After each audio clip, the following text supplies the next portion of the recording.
Aujourd'hui, je voudrais partager avec vous une vidéo sur l'actualité télévisée qui m'a touché ce week-end. Dans l'émission « On n'est pas couché », Yann Moix a dû se justifier de dessins et de propos antisémites et controversés qu'il avait réalisés il y a 30 ans. J'ai trouvé son acte de courage et sa demande de pardon très puissant. À 20 ans, on n'a pas toujours la maturité nécessaire pour avoir les bonnes pensées et idées.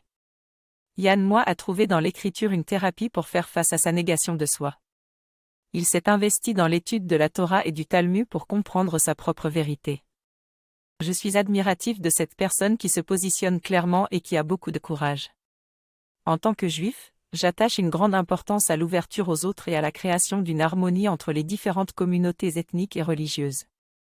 J'ai été touché par la souffrance de Yann Moix et je trouve que son acte d'amour est une belle leçon pour tous ceux qui souhaitent réparer leurs actes passés et se rapprocher des autres. Je voulais exprimer ma gratitude envers Yann Moix pour avoir partagé son expérience personnelle dans l'émission « On n'est pas couché ». Je trouve son courage et son humanité admirables, surtout lorsqu'on sait que des personnes mal intentionnées cherchaient à l'utiliser contre lui. J'ai moi-même été touché par son histoire et j'ai été ému par l'ouverture dont il a fait preuve. Je pense que son choix de faire « teshuva », c'est-à-dire le retour vers la vérité, est vraiment courageux. Je lui donne mon amour et mon respect, et je suis fier pour sa capacité à réparer ses erreurs. Merci à toi, Yann Moix.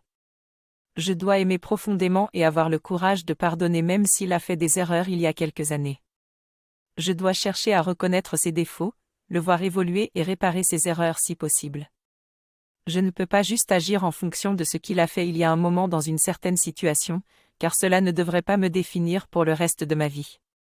C'est là où se trouve la force du courage et la grandeur d'esprit. En bref, je dois rester ouvert au changement et à l'évolution et ne pas me laisser définir par mes erreurs passées. Je lui envoie une petite vidéo pour le dire combien je l'aime.